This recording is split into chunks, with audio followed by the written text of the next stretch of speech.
This has to be one of the most spectacular locations we've ever been to on Time Team. This is Knockdhu, a magnificent promontory overlooking the coast of County Antrim, Northern Ireland. I can hardly see my hand in front of my face at the moment, and the wind's practically blowing me off the hill. But once the fog lifts, you'll see spectacular views of the Mull of Kintyre behind me and the coast of Scotland way over there. Better still, you'll see this, one of the most impressive and mysterious prehistoric monuments in the whole of Ireland. We're on a remote site here, 20 miles north of Belfast. Knockdhu is a vast headland that towers over the Antrim coast, and on its summit is this, a giant prehistoric earthwork of man-made banks and ditches. But it's never been excavated before, so no one knows what it was for, who built it, or when. Finding out is going to be an enormous challenge. For a start, it takes us half an hour by tractor just to get up here. And once on top, you're battered by the fierce winds and rain. It's late morning on day one, and we're opening our first trench here. A 10-metre-long slice right across the ditch and bank system of our prehistoric earthwork. We're looking for evidence of how it was constructed, and finds like bits of pottery. Basically anything that might hint at what this earthwork was for and why people went to the trouble of building it here in the first place. Both of which at the moment are a complete mystery. But there could be an important clue down in the valley below. This is where you were looking for some kind of Bronze Age roundhouse, isn't it? How have you got on? We've got it, Tony. I mean, I can't be absolutely certain that it's Bronze Age, but we've certainly got the roundhouse. Look, we've got this tumble of stones. They spreads round in a big arc coming round here in this quadrant of the roundhouse. I think this is probably where the wall has actually fallen down the slope. So we've got our roundhouse. And crucially, we've got some finds. Look at that lot. That is all worked flint.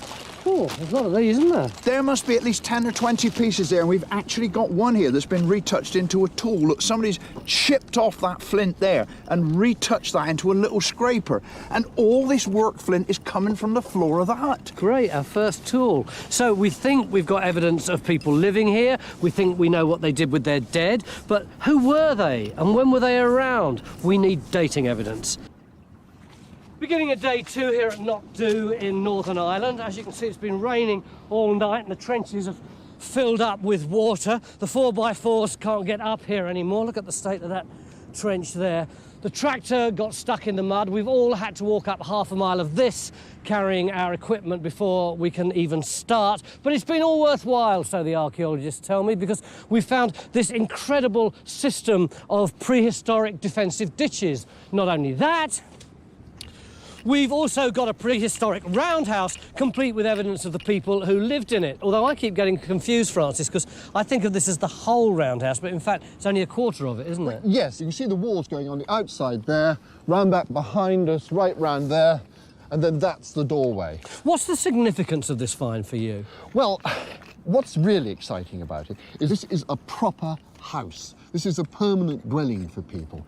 And we've got the debris they left behind them on the floor in the form of flints. What do we do with it now? Well, we've got to define those walls, and then I think we'll extend in this direction to see how it's been set back into the hillside. What else are we going to do? What are your other targets? Well, do you remember yesterday, at the end of the day, we discovered this barrow, this cairn on the other side of the hill? Now, I think that is crucially important. So does that mean there might be a burial in it? I hope so, Tony. I mean, the radar looked very much like there was one. And of course, that's important because, OK, we've got the living, but we've also got the dead. We've got their ancestors. So that adds to the importance of this place. We're really starting to be able to tell the story of this place, aren't we? Oh, this place is beginning to hum, yeah. Except that after last night's torrential rain, it's also turned into a quagmire. It's causing us one or two minor technical problems. Unless we want to excavate in snorkels and flippers, first we're going to have to bail out the trenches. It's 10:45 on day two, and we're opening a third trench here to excavate the mound with a dip underneath it that we picked up on the radar yesterday. If this is a stone-lined grave, it'll give us a pretty accurate date for this part of the site.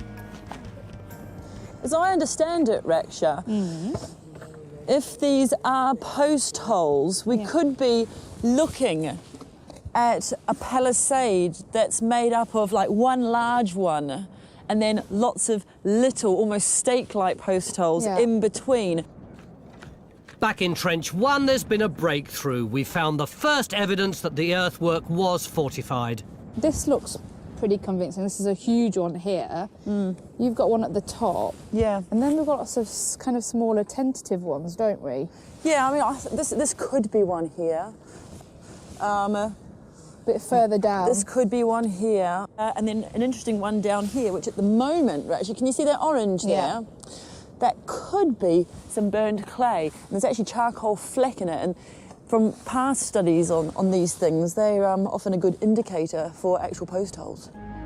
These post holes could have been used for the sharpened wooden stakes of a palisade built on top of the earthwork to defend whatever was up here. And there's now more evidence for that in Trench 3, because what we thought was a grave for the dead actually turns out to be a place for the living. What it looks like we have is that looks to be a foundation trench associated with a roundhouse. Ah, yeah, you can see there is this dark stripe across there, and they're lovely sort of packing stones really rammed in there to make a good foundation. Yeah. So the roundhouse sort of goes upslope here, and I believe there are another two potential roundhouses just a bit further up. But the fact is that if you open up this little area and you inadvertently stumble upon a roundhouse, you don't know it's here. I mean, if we don't know that this one's here, how many more roundhouses were there? The whole hillside could be smothered in roundhouses. We've now confirmed not one, but two roundhouses that Phil believes could be part of a much bigger settlement. So we're now convinced this earthwork was built to protect the people living on the promontory behind it. And we think they may have been rather special, because a fort like this was a clear display of their power and wealth to the outside world. And it was a world that Knockdhu was surprisingly close to, because the prehistoric people living here didn't confine themselves to the Antrim coast. They also had links with communities from across the Irish Sea, shown by these intriguing tools from local museums. There's plenty of evidence that this high-quality Antrim flint was actually travelling across the sea to Scotland. How do we know that? Well, there's things like this fantastic hoard that was found in 1990 by a schoolboy, and it's got 5 ready-to-use flint axe heads. And where were they found? They're found at Campbelltown here, you see, just In across... Scotland? Yeah, absolutely. Where are these ones from? Well, now that's another part of the story. So it wasn't just stuff going from Ireland to Britain. You get stuff coming back from Britain to Ireland. So these two are from Great Langdale in the Lake District. Again, it's a site where they were knocking out tens of thousands of these things. So these ones here, these started out in the Lake District and they were found here? Yeah, absolutely. Yeah. There's, nearly 100 have been found in Ireland now. If trading was going on, do you think there'd also have been what you might call cultural exchanges, ideas crossing and people crossing? Absolutely, yeah, they were intermarrying, they were related to each other.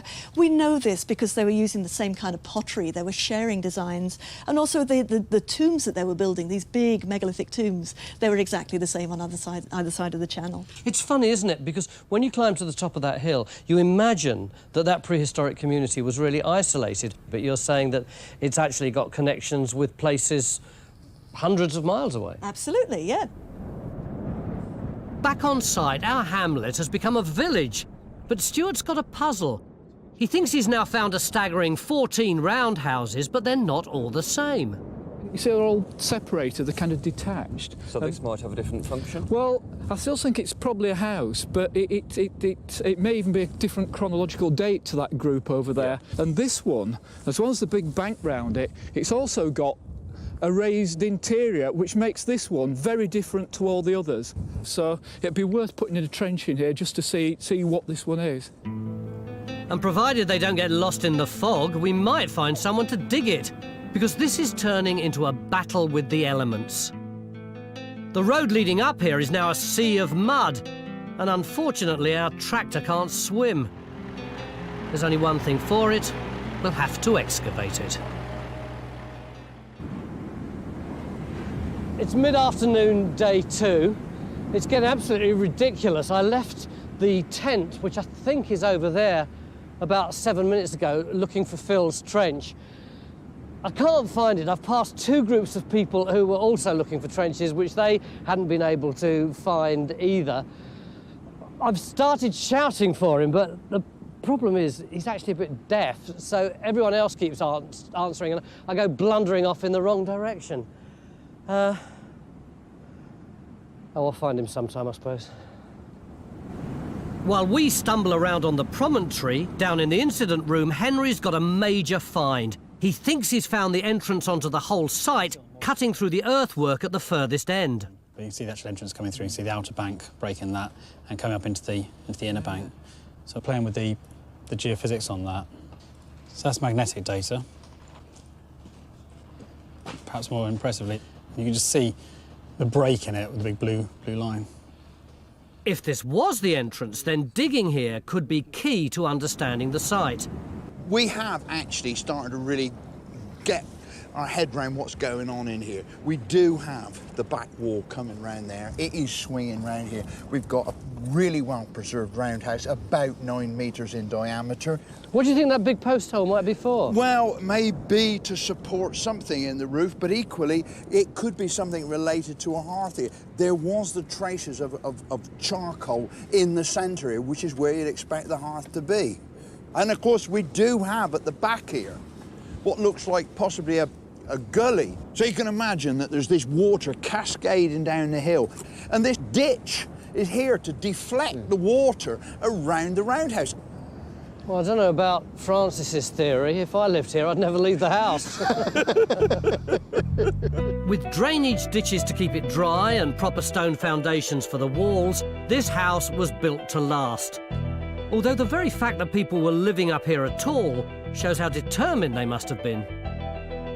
And having confirmed this roundhouse, now Francis wants to find the allotment next door. So he's extending Trench 2 here. For me, the problem with all this fog today is that I've got no clear picture of the site. I've just been blundering around, stumbling across archaeologists in trenches who are either very depressed or very excited. But what is this place for? How does it work? Well, for me, the fog's lifted, Tony, because I could never understand why they put all the effort into these huge defences when they were seeming to defend nothing over there. Sure. Well, what now is apparent is that that was a major settlement, somewhere very important and somewhere to be proud of. Now, the way into settlements is always the most important part. So that's why I've taken you here. Look, down there. You think that this is actually the entrance into the whole settlement? I'm convinced of it, Tony, and I'm very excited because at the bottom there's paving, and that's potentially prehistoric. Well, maybe, but the burial that was promised yesterday turned out to be a roundhouse. Still, I suppose we'd better give Francis the benefit of the doubt. So at 10:30 on our final day, we're opening a 5th trench here.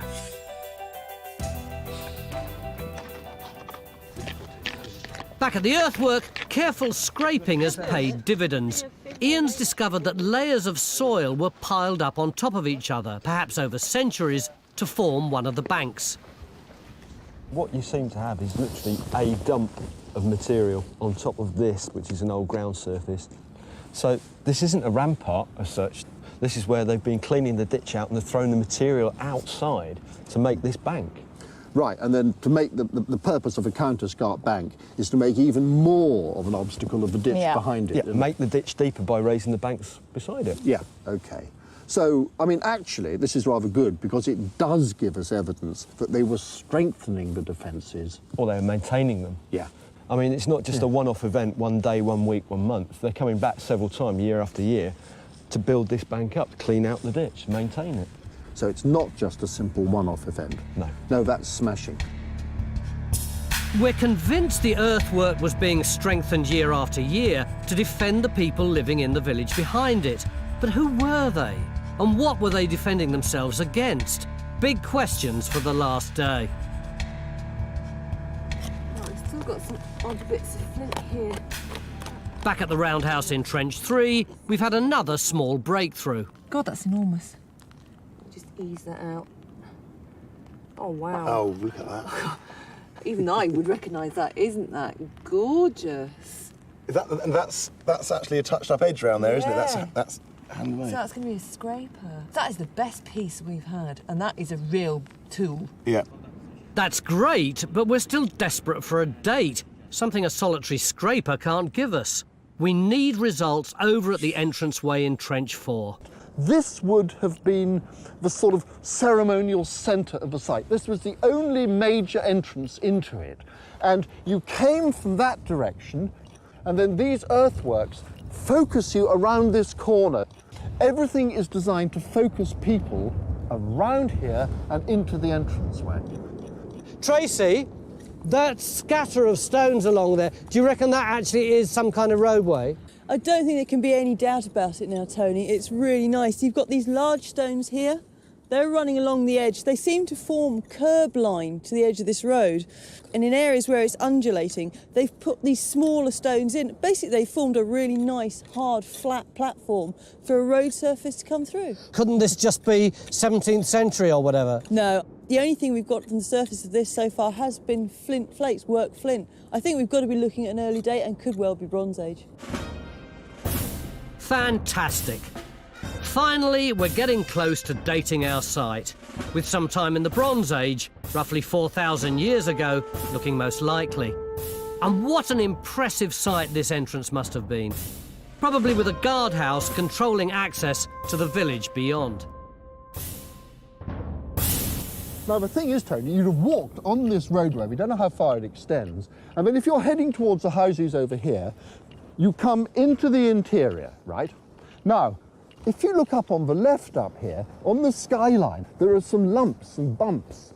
Now, I think they could well turn out to be cairns where the ancestors were buried, overlooking the houses and overlooking the gateway. So you come in through this spectacular entrance with that amazing view behind you. You come up here, the first thing that you see is the ancestors, and beyond it, you've got a view out to the sea. You've got it. The sea, perhaps the single biggest clue to what happened on this hill, has been staring us in the face all the time.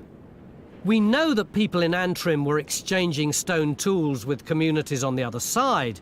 We've found plenty of worked flints in our roundhouses, probably from the mine at the foot of the hill. So could trade across the sea explain who these people were and why they were here? In the Bronze Age, don't forget that people had already been navigating these waters for thousands of years, and they would have had those skills passed on from father to son. How would they actually physically know where they were going across these waters? This isn't rocket science, it's coastal navigation, and it's so fortunate in this area where Scotland is only 15 miles away from Northern Ireland. Most days you can see one headland from another. And look what they've done, this one here. That is abysmal. Bang, bang, and oh, that'll do. But at the end of the day, you could live with this. And I mean, there they are. They are in the Bronze Age, but they are so totally reliant on flint still. Yeah. Absolutely. Well, you know, there's plenty of it around, that's the thing. Basically, the quality of flint working declined as flint was replaced by metal. These specimens from across our site are so shabby, we can finally be certain that our roundhouses and the people living in them are Bronze Age. And so is the earthwork, which radiocarbon dating showed was built during the Middle Bronze Age, roughly 4,000 years ago. If you come up this way, you see you actually start rising on the cliff. Well, the first thing you're seeing are these cliffs themselves, are hugely dramatic. Henry's really on form. He's made a further discovery. He's found the pathway that prehistoric people would have followed to reach our site. As you rise up a bit further, you come around on the edge of the cliffs, following this sort of cliff top path, you come to see our site in profile. Now, at that point, the site is dramatic. And then as you keep on going round, that's where the entrance to the site is, right on that edge. That route gives you a very sort of dramatic, almost processional route to the site. It's 5 o'clock and our 3-day battle against the elements is over. At times, we've scarcely been able to find our way in all the rain and fog, but considering what we've found, it's been worth it.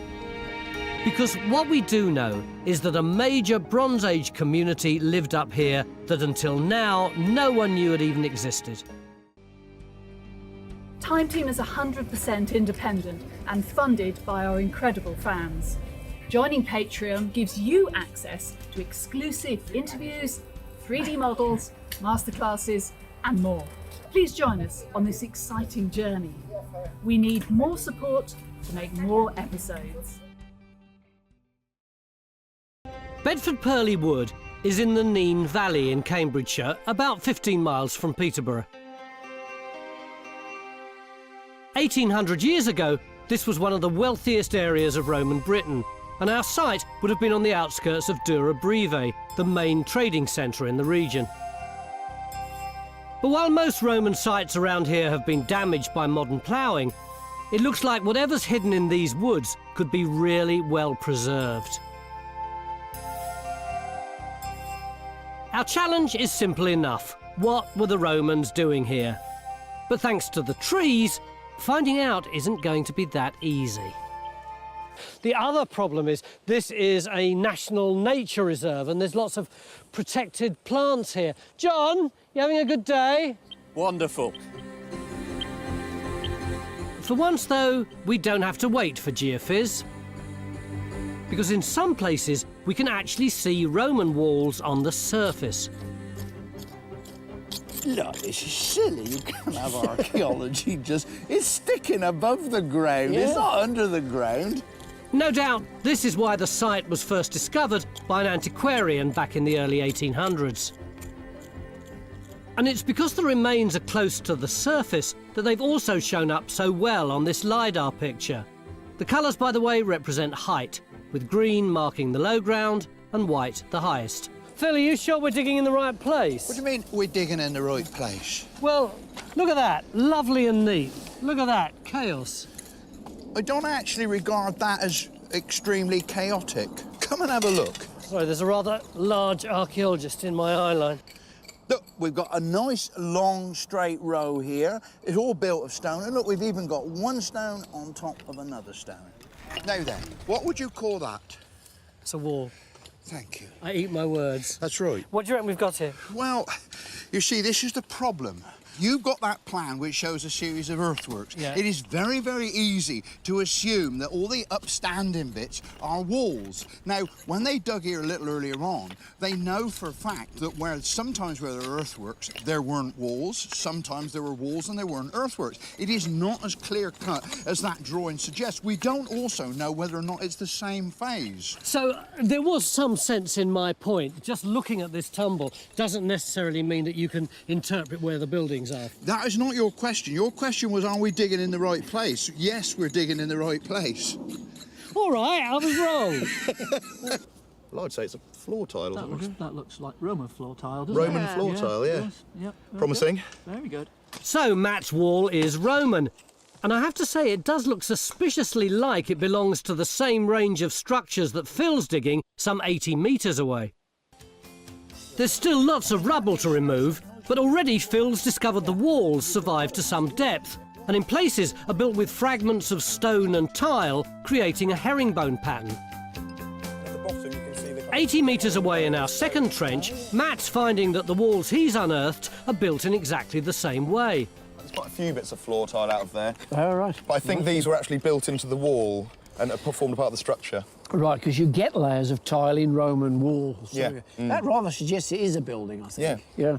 And there's been a few bits of pottery as well. Oh, that's good, because there's very little from elsewhere. So what have you got? The local wares? Yeah, that's Roman Nene Valley. Yeah. That's rather good. And we've also had a bit of iron ore as well. Ah, no, that's good, because we've got a metallurgist coming tomorrow, so right. you can have a look at that. Yeah. I'm in two minds, actually. It looks as if it could be a standard Roman villa, but the plan is suspicious, and I suspect the linking with ironworking is very intriguing. John's persisted in his search for evidence of metalworking. He's been using the MagSus. That's a magnetic susceptibility machine to you and me. And he now reckons he's getting very strong signals over here on the western edge of the site. I've agreed to meet Mick out there, and I shouldn't get lost if I just follow the signs. 2 men and 2 signs. Oh, yeah, don't take a notice of the signs.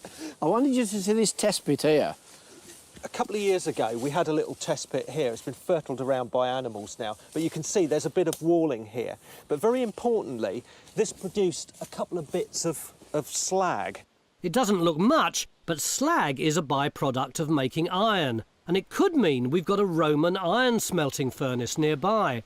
There's a big enclosure around here. I mean, it's probably too big for a building, Ben, isn't it? Well, yeah, I mean, unless it's a very big old barn or something like that. It's certainly very large. Yeah. John, have you managed to cover most of this? Well, we've done half the survey so far, and what's really interesting, here, to just show you the results. Look, the test pit is down here, and that's where you've got a bit of walling. But I'm getting really strong readings here in red, and I've done half the survey so far, and I'm sure that this is the concentration of the area of burning. And just look at the soil. Look here, it's really grey. Whereas in here, in amongst the trees, look, it's in silly, see the red clay. This is the concentration of the burning. But professional to the end, John wants to finish the survey before we start digging. And I'm confident this isn't barbed wire fence. Good. Because there are also an awful lot of pits showing up on our LiDAR picture, and quarry pits can be classic signs of Roman ironworking. So maybe we haven't got a villa here, but a specialist industrial site. So to help us find out, we've invited an expert in Roman metalworking to join us, and he's going to start by looking at one of the pits that seems to have a spoil heap around it. If you look at this, and the orangey colour tells us there's a little bit of iron in there, but not enough to be worth smelting. Right. This is some stuff we found down the road, just in a cutting, and you can feel the difference in weight. Look at the colours. I mean, I could spot that as iron straight away. Exactly. It's very different to that, isn't it? This will occur in bands underneath this and stuff, so you've got to get this overburden off. You've got to get through this potentially to get like that, have you? Exactly, right. yeah. With so many pits to check, it looks like Roger will have his work cut out. But what I find most surprising is that we could have so much industry close to what we suspect is a villa. Interestingly, we're getting evidence that people lived and cooked in the buildings Phil's investigating. Oh, cracking. Absolutely cracking. This mortarium would have been used for grinding food like corn or maize to make bread, and it suggests that we could be close to a kitchen. In fact, we do seem to be getting the sort of finds you'd associate with a Roman villa. The problem is we're not finding very many of them. Everything we'd expect to find on a villa site is here, both in terms of sort of range of material and dates, but in really small quantities. What do you reckon's going on, Stephen? The other way to look at it is to ask the question, what are they doing with their rubbish in the first place? I mean, if, for example, we've got evidence of ironworking here, could they be digging pits to extract the ore and then chucking their rubbish down the pits to get rid of it? And that would be a very simple explanation about why there isn't much material on the site, full stop. Which is another reason to start digging those pits. Exactly. Yeah. But, and this is typical, just as I point out the shortage of finds, news reaches me that Matt's trench is starting to look really exciting. He's finding huge quantities of stuff, and it's all much posher than we've seen anywhere else. Hypercourse heating flue tile, look, with the marks on it where the plaster sticks on. You've also got lots of roofing material. These are the clay tiles off the roof, one like that, and then a curved one over like that. So, you know, it's all looking much more like a sort of high-status building than we thought. Is that painted plaster? Yeah, you've actually got stuff with patterns on it, look, and red patches, and there's even more coming out where Matt is. You've got more of it there, haven't you? There's actually a piece there in the top of this rubble there with a black painted line across the top. You've got the trench of the day, without any doubt, haven't you? It's coming up with the goods, isn't it? We could be thinking about we've got industrial activity here. You know, it's either some furnace or some oven or something like that, a kiln or something. That's why we put the trench here. We wanted to know what was going on the inside of the building, and you've nailed it. You've got something that's giving us activity inside the building. What on earth is that then, Anthony? I have no idea. I've been trying to unravel it for that. Yeah, I mean, You got something, guys? Well, we've got a nice piece of what appears to be possibly a bit of carved stone. This? Well, yeah, but what you can't see, Tony, is that round here, yeah, it does look like an arm. It really does. I wouldn't mind. If it's Roman and it's carved stone, that would be a big one for us, wouldn't it? Yep. You were the one who was saying, oh, it's very rare to find things like this. It is very rare, but we have our occasional moments. Of what he's uncovered here. Meanwhile, carefully placed in between the ant's nest and the deadly nightshade bushes, Match Trench is revealing the first glimpse of some sort of posh structure. You can see the mortar there. Yeah, coming up, yeah. Yeah, look, there's the edge of another one there. Yeah, yeah, well, that could be a lead into a flue or something. So this would have formed some kind of floor heating or something like that? Yeah, if it's a hypercourse, yeah, there's sort of pili within the room itself. It begins to look ever more structural. The new theory is that this bathhouse is not part of a Roman villa, but built for a manager or overseer who was looking after the ironworks here. Is it possible that we're looking at some overseer here who's working on behalf of the state? Right. And the state, of course, I think, have a very, very large presence in the building underneath Castor Village. Oh, yes, yes. And it could be some procurator there who is not only superintending Fenland estates, but ironworking estates as well. Yeah, And how far is Castor? Castor's fantastic, because it's only a few miles away that way. And this was also excavated by our antiquarian. Artist spent many years excavating at Castor, where he found enormous building complexes underneath the modern village. It's a good idea. Our site, controlled from Castor, could have been one of several iron production centres situated on the outskirts of Durham, the main trading centre in the region. Ermine Street, the M1 of its day, literally ran through the town, and with the River Nene close by, iron could have been dispatched by road or river to almost anywhere in Roman Britain. And if this bathhouse was for an overseer, it looks like he lived in fine style, judging by these chunks of painted plaster that show the colour scheme of the walls of this building 1600 years ago. It's a stark contrast to Phil's Trench, where there's no sign of painted plaster or luxuries like underfloor heating. But we did find what looked like a carved stone here yesterday. And now that our experts have had time to carefully examine it, I'm curious to know what they think it is. It's a stone. A stone? A stone. But not just any random stone. Phil thinks it's been definitely shaped for some purpose or other. Take a look at this one here. Now that was found just outside in the angle of the walls there. Yeah. Look how that ordinary stone has been used as a whetstone to sharpen tools. And it just goes to show that every stone you find on a site like this, you have to look at it, think about it to make sure it's not an artefact. Thanks, I think that's a very good lesson to learn from someone who was sure that was a statue last night. It looked very good at the time. But at least Phil's Trench and Faye's Trench put in here have given us lots of useful detail about the actual buildings in this range. This is a reconstruction of the area where Phil was digging, which we now know was a series of rooms based around a courtyard. We think these were workshops or living accommodation for the people who worked here. A workforce probably of slaves, which would explain why we didn't find any coins or items of real value here. The question now is, have we discovered the main iron smelting area up here on the slightly higher ground? Sorry, I'm on the wall now. Because you're on the wall, yeah, and I'm inside. But I'm still over the floor of another room.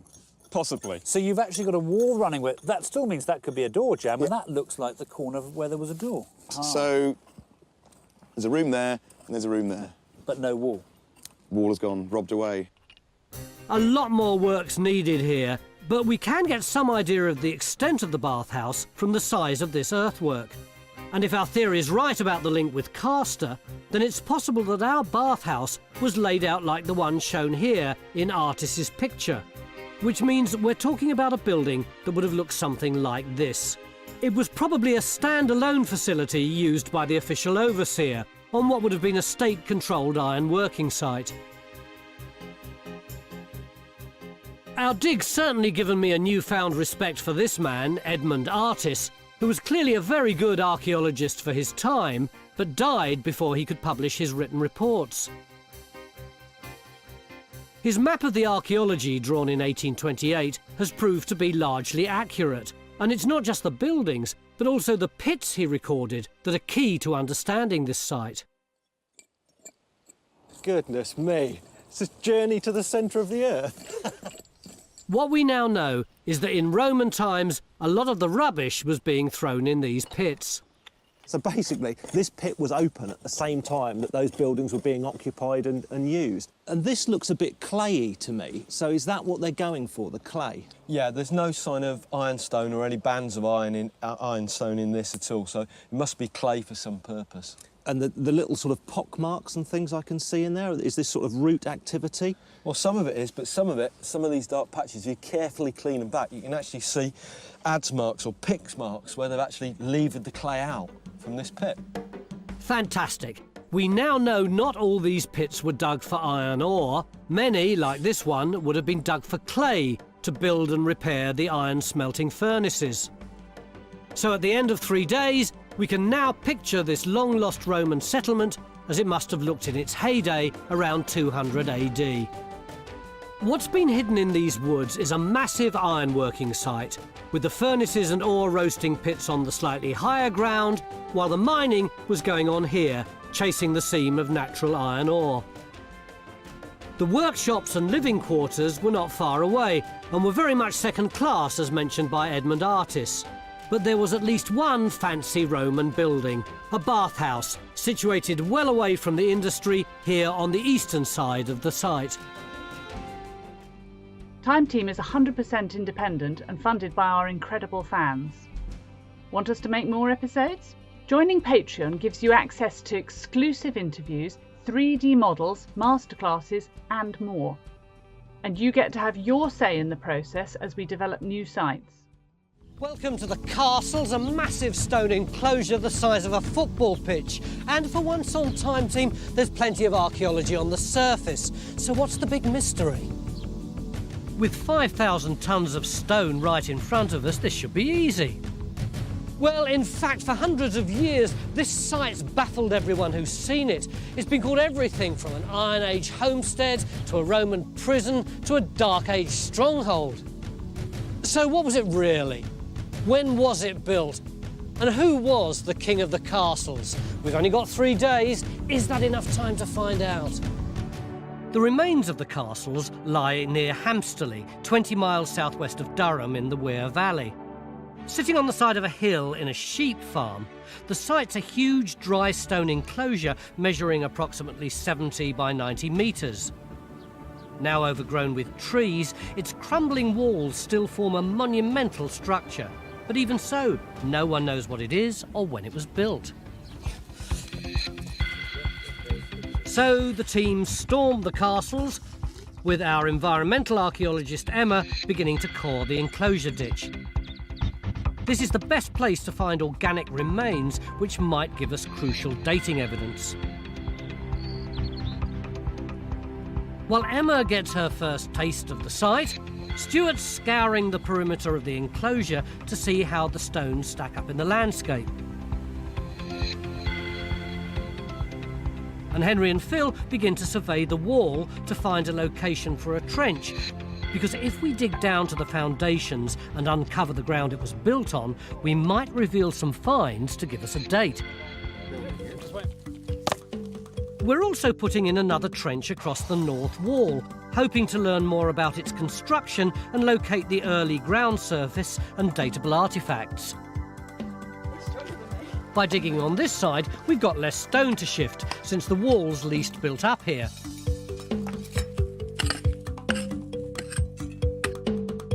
So John's hooked up with Frank the farmer to tap into his local knowledge and see if he can narrow down a target. But there's evidence of ridge and furrow ploughing from the past in here. Well, I would say the ridge and furrow would be done in the 1800s. They've left this area in the middle. I would say the reason they have left it was because they've obviously hit an obstruction. In Hodgkin's report, he claimed that they dumped stones in the central area here when they'd cleared it because it was so wet. But if you're clearing land, you wouldn't put your stones right in the middle. You'd go to the side. You go to the periphery, especially when you've got all this area to dump your stones on. So this could be a good target for us to look at in the first instance? I would say it definitely does need looking at, yes. John begins to geophys the interior to find evidence of internal structures. Since working out a date's one thing, but understanding its function is even more of a challenge. In the entrance, we're trying to discover if there's a second guard chamber. But since the castle's is basically a massive dry stone wall, it's hard to tell fallen rubble from standing remains. Does it have had any kind of bonding material at all? Well, sometimes with these dry stone structures, they used to put clay bonding, almost like a putty in between the stones, but it washes out with the rain. I think you're still in rubble there, actually, Matt. The longer we're here, the more of a mystery this place seems to be. It's one of County Durham's least understood sites. What are the stories about it? In the 1st century, this area was occupied by the tribe of the Brigantes, and their relations with the Romans were quite turbulent at times, and the theory goes that the castles could have been a refuge when they were defeated in a major battle near their main base near Stanwick. What else? Another one is it was a Roman penal colony where slaves working in neighbouring lead mines were kept. Now, both of these suggestions are theoretically possible. We're not that far from Stanwick, and there are lead deposits in the area, but there's no real evidence for either. So it's one of those things where people tell a story about a place, and after a while everyone just believes it. Yes, it's sort of fiction becoming fact, or speculation becoming fact. The castles is steeped in legend, but this just increases our challenge to separate the fiction from the facts. Stuart, this place is called the Castles, and you've got this massive stone wall here, and you've got this big gully here which looks like it ought to be defensive, but if you look up there, you would imagine if it was a castle it would be nestled right on top of it, but it isn't. It's almost as though it were in the lee of the hill. You summed this site up really well, because it's not defensive at all, is it? I mean, you could stand on that slope there and almost lob a flaming torch straight inside that enclosure. Absolutely. It's not a defensive feature, it's chosen for other reasons. It's a bit like Iron Age stone cladding. That's the best way to think about it. People are starting to show off in the landscape, demonstrating this is their area. We won't properly understand it until we start to look at its location in relation to the stream valleys, the hill slopes, all around. It's called the Castles rather than the castle. Do you think originally it would have been lots of separate structures? No, I think that's a red herring to some extent. It's just how farmers refer to things that they didn't quite understand. It looks like a collapsed castle to them, so they call it the Castles. It's of no significance whatsoever, that name. In the interior, the archaeologists have opened 2 more trenches on the site of the antiquarian's old excavations. Their central position is the most likely place for occupation. Hodgkin had found stones here, and we want to check out whether they could be evidence of structures. As the new trenches get underway, our north wall trench has come to its end. So I see Naomi's doing the recording here. Does that mean we've finished with this trench now? Yep, we're closing this trench up. So what did you decide in the end? Well, actually it's really interesting. What we've actually got is them using the natural slope. So here, what Naomi's sitting on is actually the natural. Right, and that's sort of orangey, yellowy stuff down Yeah. there. So is that set back into the mound then? Yep, yeah it is. And the $64,000 question, any fines from it? No, you were right, none at all. Yesterday we concentrated all our efforts on the exterior walls so that we could understand when and how they were built. On the north wall, Faye thinks that she might have located the original ground surface and is still searching for any datable finds. We're also beginning to learn how the site was constructed, as Naomi and the team clear tons of fallen rubble from the southern wall. While over at the entrance, we've moved mountains to expose the gateway. But how does it fit in with the original guardhouse? Why did we put this trench in? Well, this is slap bang in the middle of that big geophysical anomaly that John picked up. And we actually positioned the trench so that we thought there was going to be a wall line going slap bang through the middle there. I can't see a wall line. No, it doesn't look like there's anything here. What about the trench down there? Yeah, well, come down and have a look at it. Well, there doesn't seem to be much more in this one. Well, you see, the idea of putting this one in is working on the assumption, as Francis said. Here we are in an Iron Age enclosure. Where is the most likely place for the building to be? Now, if you look back through there, we are slap bang in line with the main entrance. And in fact, we are slap bang in the middle of the enclosure, which is the most likely place for the high status building. Now, if we assume that anybody but Mr. and Mrs. Clean and Tidy was living here, you'd expect to find some traces that they lived here. But we know there was ploughing here. Couldn't it be ploughed out? Ah, this trench is placed on a ridge, so the archaeology is more likely to be preserved underneath it, and the furrows are on either side. Afternoon of day 2, and with no internal structures or finds, the castle is still frustratingly mysterious. So we're throwing every means of investigation at the site. Emma's still coring, and we're opening another trench in the interior. But over at the southern wall, the archaeologists may have made some progress.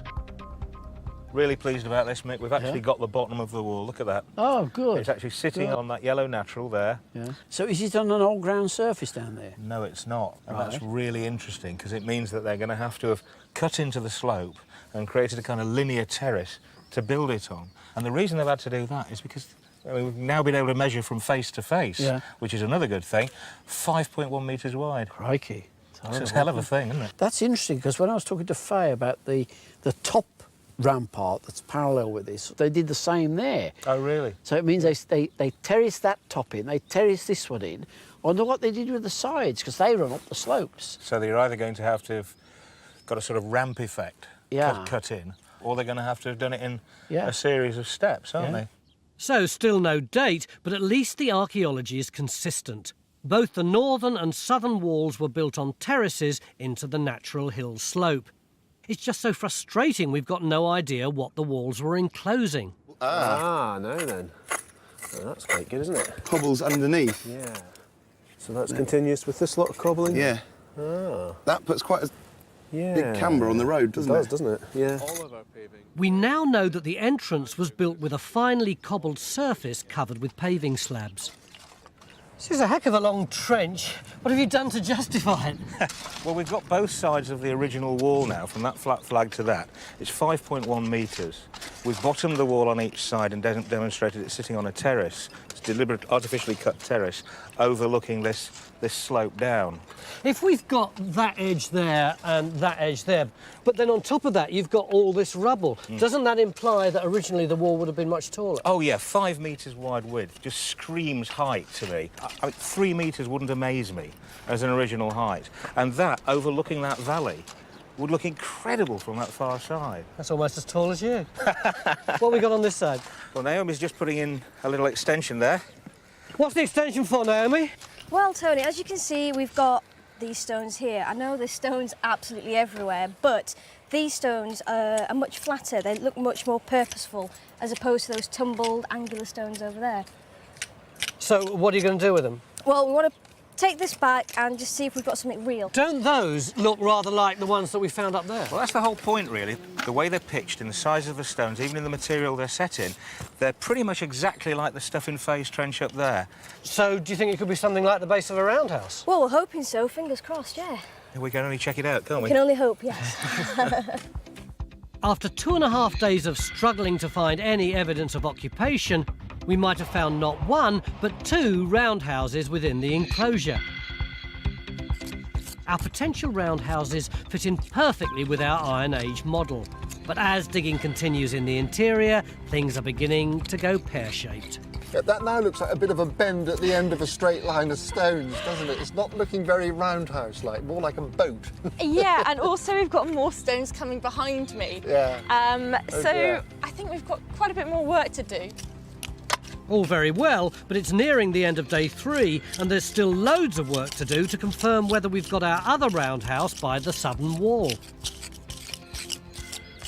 Earlier on, our environmental archaeologist Emma got really excited about one patch of soggy earth down there. I have, absolutely. This is the best waterlogged deposit we've got from the site. It's going to have the seeds and the beetles in that I need to tell us what was going on in the enclosure. How do you know they're seeds and beetles from a long time ago? Why couldn't they just have dropped here in the last couple of years? Well, they're sealed by the topsoil and they're at the same sort of level as all the floors across the site. Would you like to see some? Yeah. There you go. And are there any seeds and beetles in here? There surely are. Would you like to see what I found? Yeah. Well, we got seeds that suggested that there's a lot of activity and disturbance in the enclosure, which could be humans or animals.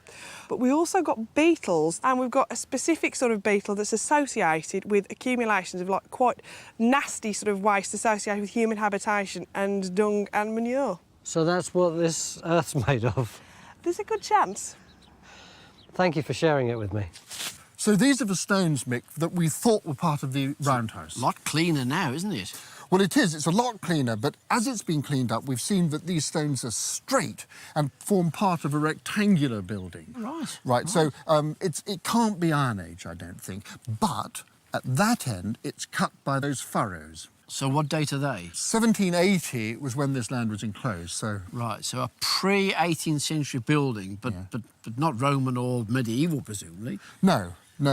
I think you're looking at something a little bit earlier than that, earlier than the medieval. You have that cell thing over there. Yeah. That might be Dark Age. So it looks as though any Iron Age roundhouse that might have been here has been ploughed away.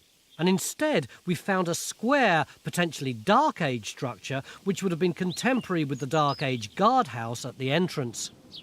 Tony, you've been fettling away all day trying to sort out whether this is just a tumble of stones or whether it could be something to do with the Iron Age people we think lived here. Have you come to any conclusion yet? Yeah, pretty sure it's structural now, Tony. Why do you say that? Well, the stones are nicely laid, they're nicely flat. They have exactly the same relationship to the underlying ground surface as does the main enclosure wall. They're just covered with this hill wash. But these stones here, they're not really flat, are they? No, that could be the wall which encloses these flat flagstones. So what do you think they might be? Well, we've got the geophysics just in this area. We've got a nice square edge on each side of it, just about under the polythene there, and a little way that way. So it's not a roundhouse? It's not a roundhouse, but it could be something like a stockyard, something like that, a sort of rectangular stockyard under the shelter of the wall. It's great that at last we've got some kind of structure inside our enclosure, isn't it? It's a real relief. It's absolutely great, isn't it? Although this roundhouse has also turned out to be square, we still believe it's Iron Age since it was built at the same time as the enclosure and was probably used as a cattle pen lying in the shelter of the wall. So our 3-day siege has brought us closer to untangling the age-old mystery of the castles. The enclosed farmstead was built in the Iron Age. Its 5-metre thick stone walls would have stood 3 metres high, and the eastern entrance was fronted by 2 massive stones flanking an impressive wooden gate.